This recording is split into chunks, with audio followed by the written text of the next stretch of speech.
tous, j'espère que vous allez bien. Nous, ici, il fait super beau. Par contre, j'ai toujours un problème de luminosité. Je suis en train de péter un câble. Je sens que donc je suis obligée de tourner une vidéo, on va dire, par jour. Parce que sinon, après, j'ai plus de jours. Voilà. Donc aujourd'hui, nous allons faire société. Et d'ailleurs, ça tombe bien, puisque ce matin, je me suis levée. Donc on est dimanche. Et bon, je mets toujours les informations pour voir un peu ce qui se passe. Et enfin, officiellement, du coup. Et figurez-vous que je viens de voir qu'il y a eu l'attaque au couteau. Et je tombe toujours en plus sur le moment où c'est le plus chelou. Enfin, que vous voyez qu'il y a de la manipulation. Donc, vous avez la version du média.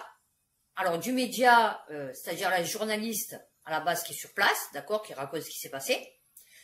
Vous avez la version de Darmanin. Et ça enchaîne sur la version plateau. Voilà. Donc, je vais vous raconter ce que j'ai vu ce matin, parce que j'avais des trucs à vous dire. Mais du coup, vu que j'ai vu ça, je me suis dit, c'est l'occasion, société, de parler de ça. Donc, vous avez la journaliste.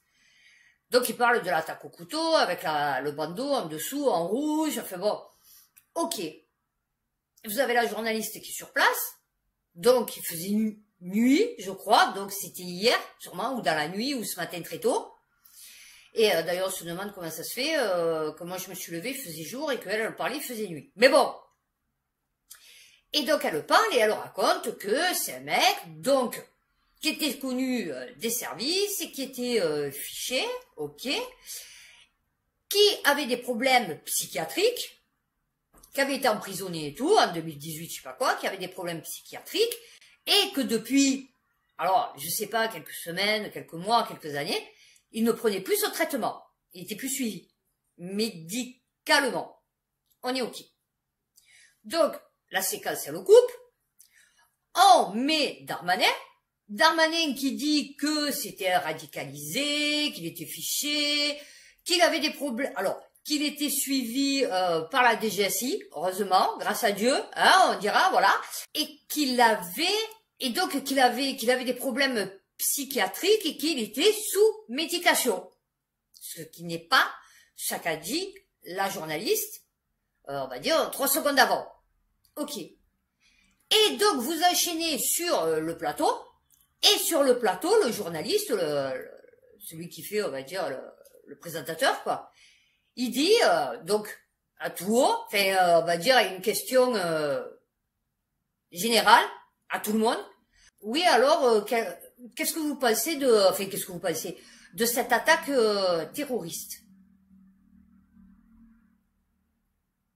Comment d'un mec complètement fou, sans surveillance, bon d'accord, ok, radicalisé, machin, qui a fait de la prison, du coup, on se retrouve avec un acte terroriste. Non, mais moi j'aimerais bien le savoir. Parce qu'il a crié Allah Akbar. Dieu est grand, et genre je vais vous tuer parce que vous tuez du musulman. Oui, Dieu est grand. Bien sûr, Dieu est grand. Le mec, c'est musulman à la base. Moi, je vous avais déjà raconté, pour ceux qui me suivent, ça fait un petit moment, ou sur mon autre chaîne, du coup, que j'avais un voisin à côté. C'était un schizophrène. C'était un blanc, hein. Il s'appelait Perret, je sais pas quoi, enfin bon, Merlin, un truc comme ça, son nom de famille. Bon. Et lui, il était schizophrène. Donc, il était avec sa mère elle meurt, et pendant tout le temps où il était avec sa mère, elle s'occupait de lui donner ses médocs. Et du jour au lendemain, il lui a plus donné ses médocs. Ok. Donc, le propriétaire, là où j'étais, puisqu'il avait plusieurs appartements, il lui passe du T3 au T2, c'est-à-dire que on se fait retrouver en face, alors avec le père de mes enfants et mon fils. Ok. Qui à l'époque, il devait avoir, je sais pas, un an, un truc comme ça. Bon. Et en fait, quand je sortais de chez moi, je passais devant chez lui, pour descendre l'escalier. Et le mec, il était pas tranquille, vous voyez, puisque c'était schizophrène. Et plusieurs fois, mon propriétaire, j'avais dit, vous savez, on l'entend crier et tout, j'ai dit, franchement, c'est un peu chelou. J'ai dit, moi, je suis avec mon fils, on passe devant chez lui. J'ai dit, j'ai pas envie qu'un jour, il pète un câble parce que je fais du bruit ou j'en sais rien, ou mon fils se met à crier, je sais pas, enfin, dans la vie. Et j'ai dit qu'il me pousse dans l'escalier ou qu'il sorte avec un couteau pour me tuer, en fait. Et le propriétaire, il me dit, mais non, mais vous inquiétez pas, machin et tout. Ok, pas de souci. En entre-temps, le mec, comme il promenait plus ses médocs, qui fumait comme un pompier, il s'est mis à se coller plein de patchs, vous savez, de nicotine. Il était couvert de patchs. C'est rigolo, mais c'est pas rigolo, en fait. Donc, il s'était couvert de patchs, et il s'était mis à la religion musulmane, parce que croyant que ses voix dans sa tête allaient cesser, vous voyez. Et en fait, il a pété un câble. Et un jour, il ouvre la fenêtre, donc il donnait sur là où mon propriétaire travaillait. Il ouvre la fenêtre comme ça, et il dit « Oui, je vais tuer le pape !» Vous voyez, comme quoi, hein. Bon, un chrétien, « Je vais tuer le pape, je vais ci, je vais là !» Il commence à insulter tout le monde et tout. Donc, mon propriétaire, qu'est-ce qu'il fait? Bon, il faisait 1m80, le mec. Mais bon, c'était pas un vaillant, vous voyez. Il monte, il tape, parce que c'était son locataire, et genre, pour lui dire, c'est bon, qu'est-ce que tu fais? Parce que bon, il y avait les clients et tout le monde hallucinait. Et en fait, le mec, pourtant il était petit, hein, fait, je veux dire, il faisait quoi? Peut-être 1m70 à tout casser. Il a pris comme ça, il a étranglé, il a collé au plafond comme ça. Le propriétaire, il a eu la peur de sa vie. Je sais pas comment il a fait, il a réussi à se sortir de là. Il a appelé la police elle est venue, ils étaient à 4 pour le tenir dans le fourgon, et le fourgon il faisait comme ça. Et après on a vu sa famille, qui nous a raconté, qui nous a dit, mais on l'a pris un peu chez nous, mais la nuit il se levait, il avait un couteau. Il voulait nous planter, il cherchait quelqu'un et tout, on a trop eu peur avec les enfants et tout, on pouvait pas, donc c'est pour ça que, genre, ça en est débarrassé, parce que du coup, on pouvait pas le garder à la maison, il était trop dangereux. Et bien des mecs comme ça, il y en a plein en fait dans les rues. Mais à la base, ils devraient être enfermés, les mecs. Moi, je les vois dans mon quartier. Putain, la Belle de Mai, il y a que de ça. Il y a que des fous furieux.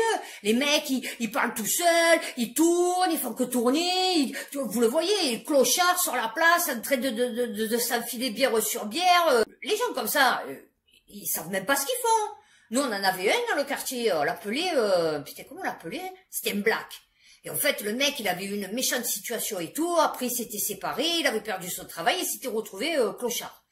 Et le mec, il avait des mains, je vous jure, elles étaient comme as. Ah oui, une fois, il était défaussé. Pourtant, c'était celui du quartier. Donc, les mecs, ils lui donnaient à manger. Il s'en occupait quand même, puisque bon, c'était le clochard du quartier. Et ben une fois, il a pris un mec, Barbe, on l'appelait. Il a pris un mec comme ça. Il lui a mis un taquet. Je vous jure, il paraît qu'il a séché sur place. Et pourtant, le mec, c'était son pote à la base. Mais il était défaussé. Il lui a mis un taquet avec des mains comme as. Eh ben, il a défaussé. Il s'est retrouvé plaqué par terre et il a rien compris. Mais des gens comme ça, normalement, ils sont pas dans les rues. Normalement, ils sont pas là à traîner dans les rues. Il faut qu'ils soient enfermés, ces gens. Enfin, ou dans des maisons médicalisées parce qu'ils ont le problème de... Ou alors, dans des trucs de désintoxication ou, je sais pas, des centres exprès pour les alcooliques comme ça qui traînent dans les rues. C'est pas possible. On peut pas continuer comme ça. Et donc, pour vous dire, et je vais enchaîner sur société parce que ça fait un petit moment que je parle, mais je pense que c'est super intéressant, ce que je suis en train de dire. Mais c'est pour vous dire que c'était que fou. Et il y en a plein des fous comme ça. Moi, je vous le dis, il y en a plein. Plein. Et d'ailleurs, Vincent Lapierre, quand il a fait sa truc sur Rennes, là, tout le monde a dit, c'est depuis le Covid, c'est depuis qu'on a confiné les gens. Eh oui, c'est depuis que tous ces gens, ils ont été d'accord pour confiner d'autres gens. Parce que eux, ils étaient bien, n'est-ce pas? Ils étaient dans des belles maisons et tout, alors qu'il y en avait que c'était la misère pour eux. Franchement, ça a tué tout le monde, ce Covid. Mais les trois quarts, ils s'en rendent pas compte. Parce qu'ils vivent pas avec des gens comme ça, vous voyez. Les gens qui ont les petites villas et tout, ils sont pas ici à la Belle de Mai, vous voyez. Donc ils peuvent pas voir ce que nous on voit. Moi je les vois les fous. Il y en a de partout. Alors, déjà j'étais méfiante. Maintenant c'est même pas la peine. Allez, on va faire une société. Alors, écoutez, puisqu'on en est là, ça tombe bien. Donc je vais prendre du plus ancien au plus récent. Et donc ça va être mélangé, hein, on va pas... Alors la luminosité, je sais pas, mais l'hiver, moi j'ai alors j'ai le soleil jusqu'à la moitié de l'appartement, mais par contre pour la vidéo c'est pas top. Eh ouais, ben, je sais pas pourquoi, mais bon c'est comme ça. Alors, le journal du dimanche. Oula, un baron de la drogue dépose plainte. Les avocats de Moufi de Bouchibi. Oh, c'est joli, Bouchibi. Incarcéré dénonce une volonté de faire obstacle à la vérité au cours de la procédure. Ah, j'ai pas la suite. Interpellé en mars 2021 à Dubaï. D'accord. Un peu plus de 10 ans de cavale. Tu vas être blindé. Ah ouais. à travers le monde. Ah ouais! Ce baron de l'or vert. L'or vert? C'est quoi? Le cannabis? Ah, cannabis. Eh ouais, c'est ça. Pour des go fast. Bah, le mec sur ma vie. 43 ans. Alias Mouf. Ou bien encore, le Parisien a décidé de saisir la justice. Ah ouais. Ah, alors attendez. Ah ben non, c'est le GDD encore. Ah ben non, mais le Monde aussi. L'un des plus gros trafiquants de drogue français. Ah bah voilà, on le connaissait pas, lui. Alors, simple dealer à la base, comme quoi, vous voyez, vous pouvez monter les échelons. Eh ouais. Est parvenu au fil des ans à se hisser parmi les barons de la drogue tricolore. Il est jugé, d'accord. 240 kilos de stupéfiants, des armes et des voitures volées sont retrouvés. Il est alors incarcéré et condamné à 8 ans de prison. Une fois libre, il reprend les affaires. Bon, ouais, écoute, ma foi, attends, surtout en ce moment, je vais te dire, c'est open bar. Pourquoi se gêner, Bon, ben voilà. Non, c'est bien. Ben voilà, c'est instruction, Alors, attendez, secret d'info. Donc, on n'a pas l'info. Donc, il faut que je clique. Radio France. Ah ben oui, la dernière fois, je voulais le faire et puis finalement, je l'ai pas fait. Comment l'industrie pharmaceutique abandonne les médicaments essentiels? Eh ben, figurez-vous, donc je vais pas lire l'article, puisque vous savez à peu près de quoi ça parle. Mais par contre, la dernière fois, je suis allée à la pharmacie, puisqu'ils avaient pas de ma gabapentine à ma pharmacie, celle-là, des 300, ils étaient en rupture de stock. Donc j'ai dit, je vais voir dans une autre pharmacie. Du coup, selon les quartiers, tu vois, par exemple, ici, peut-être il y en a beaucoup qui en prennent, tu vois, des antiépileptiques, parce qu'ils sont malades des nerfs. Mais peut-être que dans les quartiers sud, un peu moins. Donc je suis allée là où je vais chez le kiné, dans le 10e, et la pharmacie d'à côté. Et en fait, ils en avaient des 300. Et il y avait un mec qui était venu, alors un peu jeune marginal. Vous voyez, fait pas très hygiène, c'était pas ça.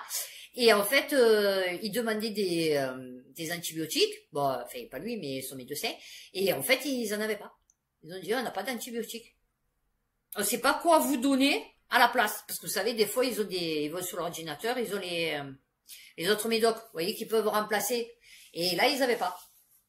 Voilà. Donc, le mec, peut-être, hygiène douteuse, donc, style de vie douteux, il a une infection, il peut pas se soigner. En 8 jours, c'est plié le truc, tu vois. Non, mais... Ah, eh ben, voilà, super. Gabriel Attal annonce 2 semaines de stage obligatoire pour les élèves de seconde dès le mois de juin. Ah, ben c'était au lycée, je me suis trompée. Ah ouais, voilà, donc ça existait déjà, je vous le dis, puisque ma fille, elle devait le faire, mais elle n'a pas pu le faire parce que c'était le Covid. Ok. Et donc du coup, c'est pour aller planter les arbres, les 1 milliard d'arbres de Macron. Eh ouais, voilà. Non, c'est bien. Le gouvernement veut tester cet hiver une limitation temporaire de la consommation électrique. Oh ben oui.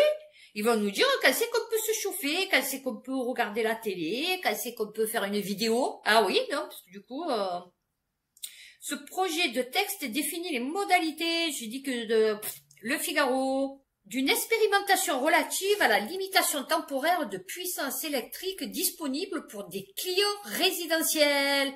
Oui, en fait, tu dis juste, on pourra couper l'électricité chez tout le monde quand on veut, où on veut. Voilà. C'est tout. N'a aucun lien avec la situation du système électrique pour cet hiver. Oh, non, tout va bien, ils ont viré celui qui s'occupait des tuyaux, des centrales. Eh ben voilà, les centrales à charbon, elles travaillent, elles font bien leur boulot. Et puis on a le GNL américain, donc ça va qu'on paye 3 fois le prix. Ah ouais, non, ça va, on est bon.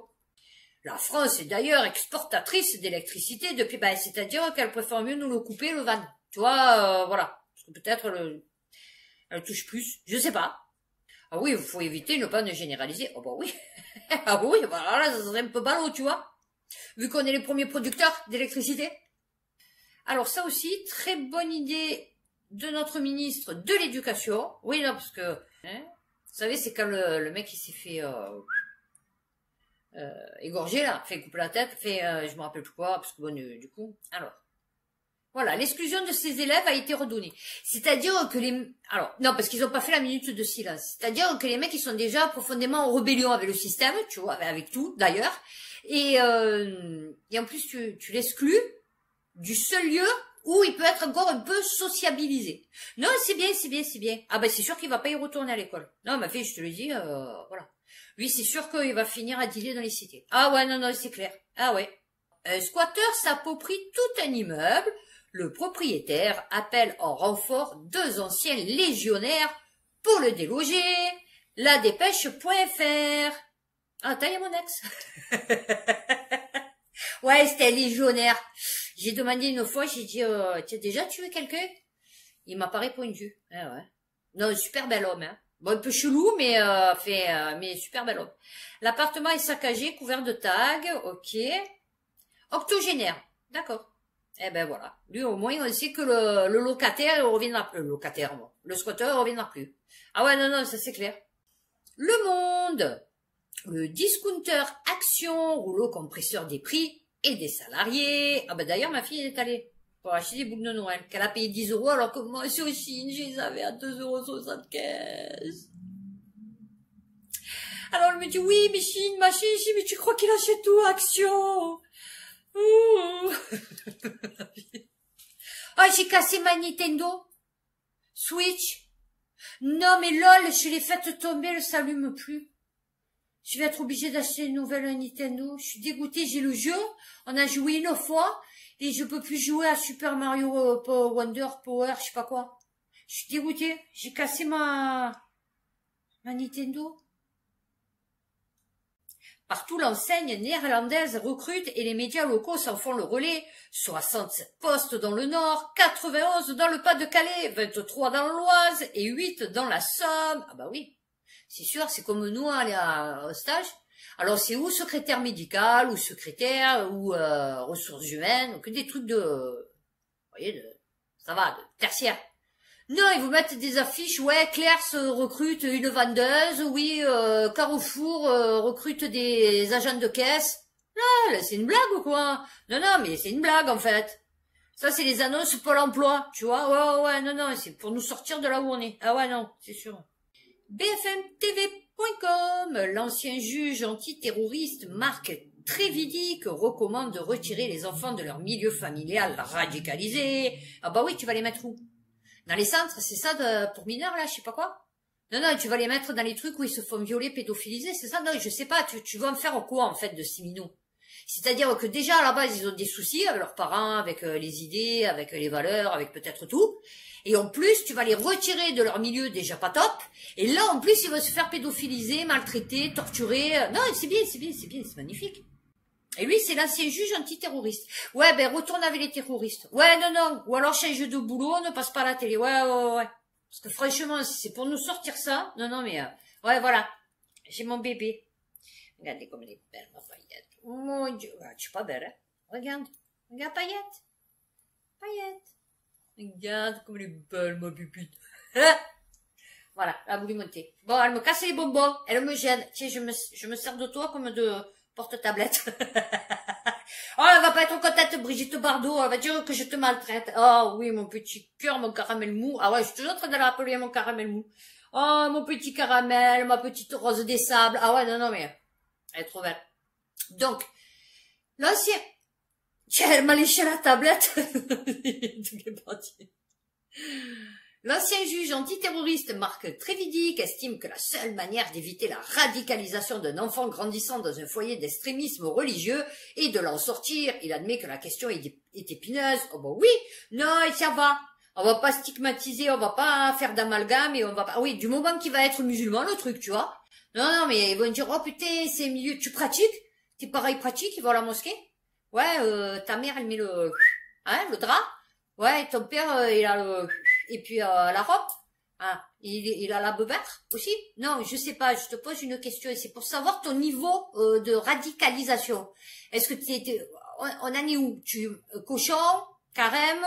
Non, je sais pas, Ramadan, je veux dire? Ouais, là, tu vas voir là, tu vas être pris en charge par des gentils animateurs qui adorent les enfants. Tu vas voir, ça va être le top pour toi. Et là, au moins, on est sûr que tu vois, tu vas pas te radicaliser. Non, non, là, c'est sûr et certain. Donc ça, je sais pas si vous l'avez vu, mais donc le Sénat vote une proposition de loi visant à interdire l'écriture inclusive. Oui, ça va être compliqué quand tu sais que la moitié des élèves, quand ils sortent du collège, ils savent pas lire, ils savent pas écrire. Mon Dieu, mon Dieu. Le Monde, fichage à force ouvrière, une opération pensée, voulue et organisée par son ex-leader. Non, c'est bien, c'est bien. Dans un jugement que Le Monde a pu consulter, la 17e chambre correctionnelle du tribunal de Paris a condamné mardi 31 octobre Pascal Pavageau, l'ancien secrétaire général de FO, pour avoir entrepris une collecte illicite de données personnelles sur des cadres de son organisation. Non, ça va. Celui-ci ne fera pas appel. Eh ouais. Le Figaro étudiant. Tableau. Alors, tableau, T-A-B-L-E-A-U-S, plutôt que tableau, T-A-B-L-E-A-U-X. C'est ce qu'il faudra bientôt écrire si les nouvelles règles d'orthographe sont appliquées. Il est urgent de mettre à jour notre orthographe. Ah bah oui, déjà que ça ne sort pas. Ah bah non, mais c'est sûr. Voilà. Dans cette tribune qui fait suite, qui fait suite à la publication d'un ouvrage publié en mai 2023 chez Gallimard, jusqu'ici tout va bien, par le collectif des linguistes, jusqu'ici ça va, atterré à 2TERRE.E.S. Non, j'irai pas plus loin. Voilà, vous avez tout compris, hein? On peut sortir avec sa famille sans se soucier de se faire agresser. Le Figaro.fr, ces juifs qui veulent se protéger en Corse. Bah oui, ah bah c'est sûr qu'en Corse ça bouge pas. Ah ouais, non, ils se font pas poignarder. Ah ouais, non, il y a pas des clochards fous alcooliques qui traînent dans les rues qui emmerdent tout le monde. Ça c'est clair. Alors que 1040 actes antisémites recensés depuis le 7 octobre, la Corse n'en recense aucun. Ah bah oui. Bon, parce que déjà, c'est toujours les mieux qui s'en vont. Regarde-nous, hein. On va partir, chérie, tu vois. Ah oui, on va se casser, hein. Ah non, reste pas ici. Ah oui, on part loin de France. Oui. Les Juifs du continent vivent dans la crainte et cachent même les signes distinctifs. Non, nous, ça va, ils cachent pas, hein. Non, ils sortent avec leur bigourelle, leur chapeau et tout. Non, ça va, hein. Kippa et tout, non, nous ici, non, c'est vrai, en plus, je vous jure, ici, il y a des quartiers entiers où il y a que des juifs, et pourtant il y a des arabes quand même, bon, il y a quand même des gens qui habitent autour de ces quartiers où il y a que des juifs, mais je peux vous dire, enfin, des juifs orthodoxes, machin et tout, mais ce que je vais vous dire, c'est que il n'y a pas de problème, hein. Enfin, il n'y a jamais eu moi j'ai jamais entendu de soucis, hein. FranceTVinfo.fr. Je suis là pour apprendre l'écriture, améliorer l'oral et m'intégrer dans la société. Des cours de français pour faciliter la vie des étrangers. En signant un contrat d'intégration républicaine. C'est hier. Ah bah oui, c'est bien. Des apprenants étrangers participent à une formation linguistique de 400 heures afin d'améliorer leur niveau de français. Eh ben c'est ça moi que je voulais faire, mais il faut que j'ai bac plus 2. Eh ouais. Voilà. Pourtant, ça va, tu vois, personnellement, ça va, je sais ma grammaire, je sais, tu vois, les temps, les verbes, les accords, je sais ce que c'est le sujet, verbe, complément. Donc, je peux leur apprendre, tu vois. Mais non, je peux pas. Non, parce qu'il y a que les élites qui peuvent leur apprendre. Eh ouais. Sachant que moi, ma belle-mère, elle est restée 40 ans en France. Elle savait pas parler un mot de français. Non, mais elle est morte de rire. D'ailleurs, le jour où elle avait fait ses papiers alors qu'elle les avait déjà, ouais, non, parce qu'il faut le vivre, hein, parce que du coup, c'était au moment où il y avait Le Pen qui montait en puissance, et donc sa fille, elle me dit, oui, Maya, elle a toujours ce titre de séjour et tout, et j'ai dit, putain, mais ça fait 30 ans qu'elle est là, elle fait 40 ans et 50 ans, je sais comment ça se fait qu'elle a toujours ce titre de séjour et tout, et tu lui as pas fait faire les papiers d'identité, donc elle a voulu lui faire les papiers d'identité, et finalement, ça s'est trouvé qu'elle avait déjà ses papiers d'identité français. Et on se demande comment ça se fait si elle avait ses papiers d'identité français. Pendant 40 ans, elle est restée avec un titre de séjour en France. Renouvelable tous les 10 ans. Non, mais ça, c'est la France, vous voyez. Et donc, la femme, quand elle est passée, eh ben, elle lui a dit, mais comment ça se fait que ça fait 40 ans, 50 ans que vous êtes ici, et franchement, vous parlez pas bien le français, enfin, on comprend rien, hein. Je veux dire, tu vois. Moi, elle m'appelait pas Isabelle, elle m'appelait d'Isabelle. Vous voyez, et comment elle va d'Isabelle? Alors, je lui faisais, non, c'est Isabelle. Ouais, d'Isabelle. Bon, après, j'ai laissé tomber, parce que du coup, mais je veux dire, c'était compliqué, hein. Mauvaise nouvelle pour les bénéficiaires de la CAF. Cette aide très largement versée pourrait baisser en 2024. Bon oui, pour qu'il y ait encore plus de monde pauvre dans les rues. Oh bon oui. Mais vous savez que normalement, ils n'ont pas le droit d'enlever le RSA. Vous le savez que normalement, dans la loi, tu ne peux pas vivre en France sans avoir de revenus mensuels. Donc, quand ils ont suspendu, c'est pour ça qu'ils ont suspendu les soignants, parce que du coup, ils pouvaient pas les licencier et ne pas leur donner le RSA. Ça, je l'ai lu. Alors après, tu as une aide adulte, machin et tout, tu vois, si tu n'as pas droit au RSA, pour pas te laisser justement à la rue, comme peut-être ils ont eux, là, les clandos. Mais en tout cas, d'après la loi, alors à moins que la loi elle ait changé, parce qu'après vous avez la loi, et puis après vous avez les sous-lois, vous voyez, des lois départementales, les lois de machin. Bon, mais la loi officielle, c'est que personne ne peut résider en France sans avoir un salaire. Même minimal, même 200 €, 300 €, mais il faut qu'ils touchent de l'argent tous les mois. Donc c'est pour ça que quand ils disent qu'ils vont supprimer le RSA, je sais pas. Pour ceux qui veulent pas faire les trucs et tout, là, enfin bon. C'est à quelle aide? Donc du coup, eh ben la prime d'activité. Oh bah oui, attendez, oh, maintenant il faut travailler pour le juste prix. Ah oui. Cette subvention est un complément de revenus versé à 4,6 millions d'allocataires pour un montant de 182 € mensuels. Elle est versée par les CAF, en fonction des ressources du foyer. Ouais, ben moi j'ai pas compris, parce que je touche 25 € de prime d'activité pour mon fils. Ok, alors qu'il gagne le SMIC. Fait 1000... ouais, 1003, ouais. Fait il gagnait du coup, parce que maintenant il est au chômage. Mais, et que moi j'étais au RSA. J'ai pas compris. Et fraîchement, on comprend rien. Non, fraîchement, on comprend rien. Et j'avais en plus la prime d'activité de 250 €. J'ai pas compris. Ah, je cherche pas à comprendre. Je vais pas dire non, hein, mais c'est pour vous dire que bon, c'est du n'importe quoi. Bon voilà, il faudra désormais renseigner le montant net social et celui-ci inclut, outre les revenus soumis à l'impôt sur le revenu ou les aides personnelles au logement, des éléments comme la part salariale du financement des titres restaurants, les cotisations à la prévoyance, ou encore la participation des employeurs au chèque vacances et au chèque emploi service universel, attribués aux salariés. Mouchez bien. Eh ben oui, ils ont dit, hein, ils vont vous remplacer par les RSA et par les migrants. Donc, du coup, ouais, c'est foutu pour vous. Hein. Là, avec tout ce que vous avez à déclarer, qui va être soustrait à votre salaire, vous allez vous travailler moins que ceux qui sont au RSA, ou les migrants. ouais. La corruption de basse intensité, comment des agents du service public cèdent aux sirènes de l'argent. Oh bah oui. Non, je sais pas, il y a des soucis, hein, vraiment. Cette corruption se déroule à bas bruit dans les couloirs des services publics.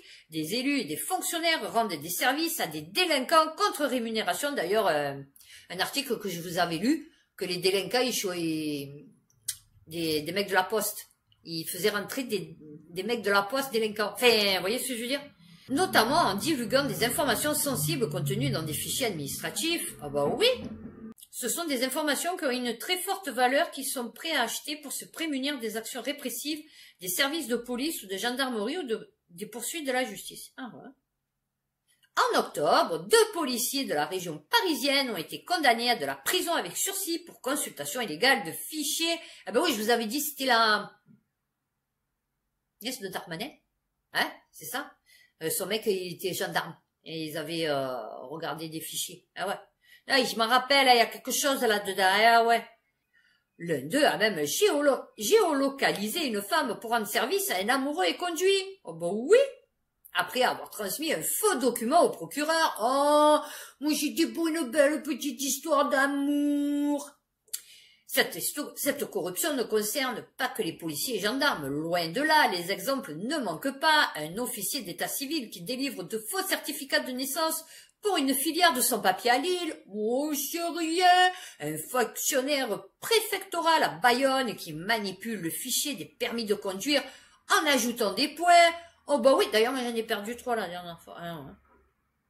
Une greffière, bon, il aurait fallu qu'il mette son nom. Ah, peut-être il a été chopé, du coup. Non, mais peut-être il a des acolytes, tu vois, que je peux joindre, tu vois, si jamais. Une greffière à Saint-Nazaire qui est soupçonnée d'avoir transmis des informations à des trafiquants de drogue alors qu'elle travaillait pour les juges d'instruction. Oh, ça va, non. Ou encore un douanier de Roissy qui ferme les yeux sur au moins 10 valises chargées de coke. Ah, de coke, d'accord. Et 40 à 50 000 € reçus par bagage. Oh, bah écoute, mon Dieu, c'est pas mal, ça, dis-moi. Un manque de transparence. Oh, bah oui, c'est opaque, hein. Oh, bah nous, c'est beaucoup opaque, flou, tu vois. Oui, non, c'est pour ça. Alors, j'aurais pu le mettre dans le fait divers. Mais bon, du coup, j'ai mis là parce que ça reflète bien notre société. Un bébé de 3 mois abandonné en pleine nuit. Le nourrisson retrouvé par terre sur un parking. Sa mère en garde à vue. l'indépendant.fr. Bon, oui, mais c'est pas grave. Bon, écoute, elle pensait qu'il allait rentrer à la maison. Eh ouais. Elle voulait voir s'il arrivait à marcher, à se démerder, tu sais, un peu comme les animaux. Tu vois, hop, il est fort, et puis après, bon, il se démerde le truc, tu vois. Ben, nous, c'est pareil, maintenant. Vers minuit 10, pardon, 0h10. Vers 00H10. Dans la nuit du dimanche 12 au lundi 13 novembre, les pompiers et la police ont été alertés par un passant qui a retrouvé un bébé en vie, heureusement, par terre, sur un parking situé place Émile 1 à Béziers. L'enfant était entre deux voitures. Ah bah putain, heureusement qu'il a vu, parce qu'imagine, il fait la marche arrière. Non, non, mais tu écrases un bébé, quoi. Non, non, mais il est magnifique. Le nourrisson, et encore, il s'est pas fait bouffer par les rats. Nous, ici, à Marseille, ça aurait été compliqué. Ouais, non, il aurait bouffé. Le nourrisson, âgé de 3 mois, a été pris en charge par les secours. Il n'a pas passé beaucoup de temps entre les deux voitures. Pourquoi il t'a dit? Ouais, ça fait 10 minutes. Ouais, non, vous avez été un peu long quand même. Ouais, non. Il ne présente aucun signe de maltraitance. Explique une source. Ouais, mais rien que de se retrouver à 3 mois par terre dans un parking entre deux voitures, tu sais, c'est quand même un signe de maltraitance. Tu vois, le bébé, je pense que ça va être gravé à vie, tu vois, de voir les deux voitures, d'être dans la nuit, tu vois. Enfin bon. La mère hospitalisée en soins psychiatriques. Oh bon oui, mais tout va bien en France. En parallèle, une femme de 36 ans s'est présentée spontanément aux pompiers, indiquant être la mère du nouveau-né. Placée en garde à vue, la trentenaire n'a pour le moment pas encore expliqué son geste. Jugée très fragile psychologiquement, elle a été hospitalisée. Ah ben dommage qu'elle n'était pas enceinte de 9 mois. Ah ouais non, parce que sinon il aurait avorté. Ah oui, ils auraient récupéré le bébé. Ah oui, bien sûr, tu crois quoi. Là, il va être placé et tout, c'est compliqué. Ah ouais. Là, il aurait pu finir dans les réseaux pédophiles et tout, tu vois, tranquille, ouais. Ou dans des expérimentations un peu cheloues, dans divers centres de recherche à travers le monde, tu vois. Allez, écoutez, je vais arriver à tout finir aujourd'hui, mais c'est magnifique. Mais tout va bien dans le sport, les valeurs, après les poètes des Espagnols. NBA, le Français Rudy Gobert, violemment étranglé par Draymond Green en plein match. France TV Info.fr. Le match était à peine engagé, aucun point n'avait été marqué. Le match de NBA entre les Minnesota Timberwolves et les Golden State Warriors, 104-101, a très vite dégénéré. Le Français Rudy Gobert, intervenu pour séparer Jaden McDaniels, Minnesota, et Klay Thompson, alors déjà il y avait Filade, qui se bagarraient, voilà, a été violemment serré à la gorge avec le bras par derrière. Oh, une clé de bras. Une clé de... Ah ouais, d'accord. Par derrière, par Draymond Green. Alors, en plus, les mecs, ils font 2 mètres, quoi, tu vois.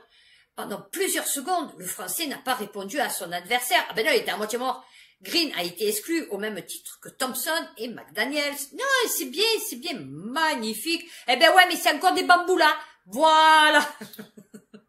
Non, mais c'est vrai.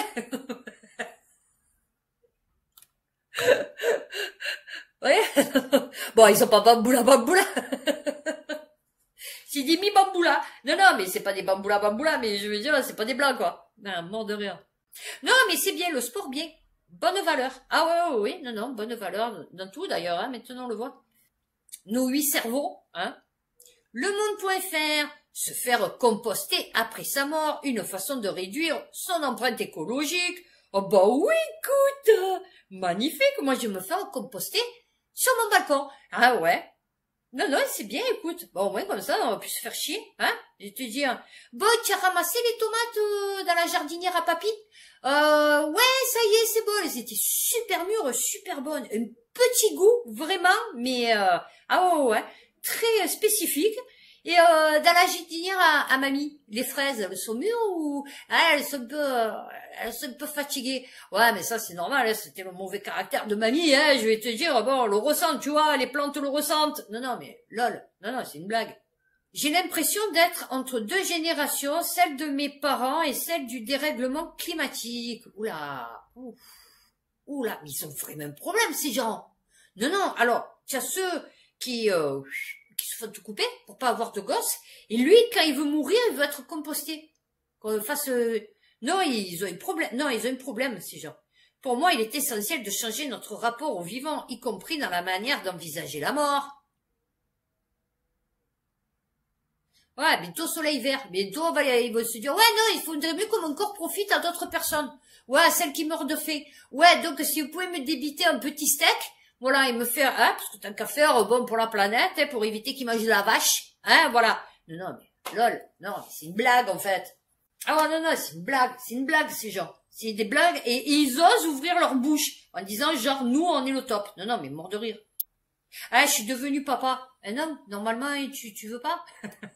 Tu as fait un futur super consommateur et super destructeur de la planète, là. Et ça a accéléré ma réflexion sur ces questions. L'humusation, au final, c'est le contraire de l'euthanasie. C'est passer de la mort à la vie.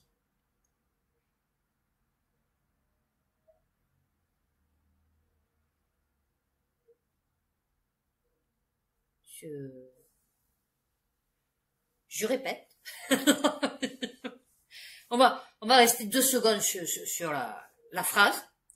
L'humusation, virgule, au final, virgule, c'est le contraire de l'euthanasie,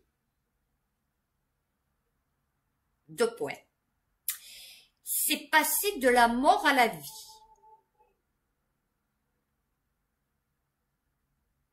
Pierre Berner a ainsi fondé l'association Homo sapiens. Oh ouais, mais c'était belge. C'est belge et français, mais c'est belge à la base. Mais qu'est-ce que vous avez les Belges? Ah, ils ont un problème avec la mort, hein. Ah ouais, non, parce que bon, pour te faire euthanasier, bon, comme j'ai dit, tu pars en Belgique, hein. Et là, ils proposent l'humusation. D'accord. Concrètement, le corps du défunt est enveloppé dans un linceul biodégradable,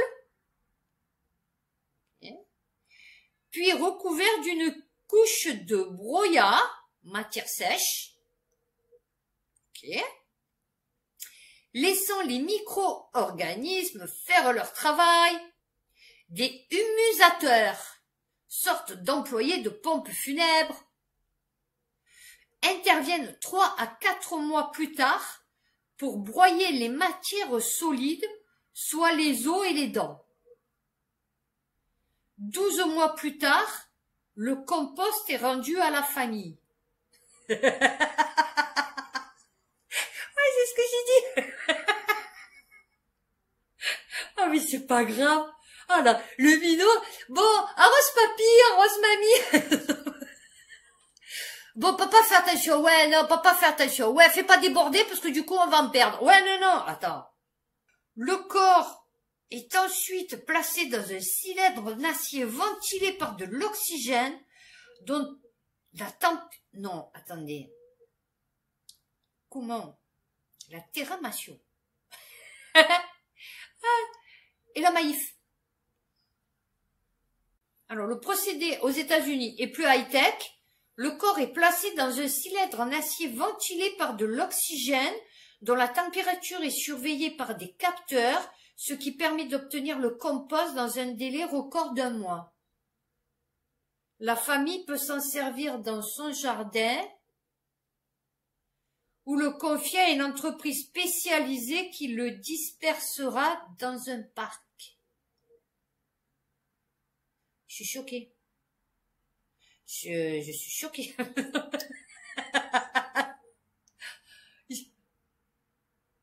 Katrina Spade, la fondatrice de Recompose, l'entreprise américaine pionnière en matière d'humusation, affirme avoir eu un déclic le jour où elle a pris conscience que son cadavre allait empoisonner la terre.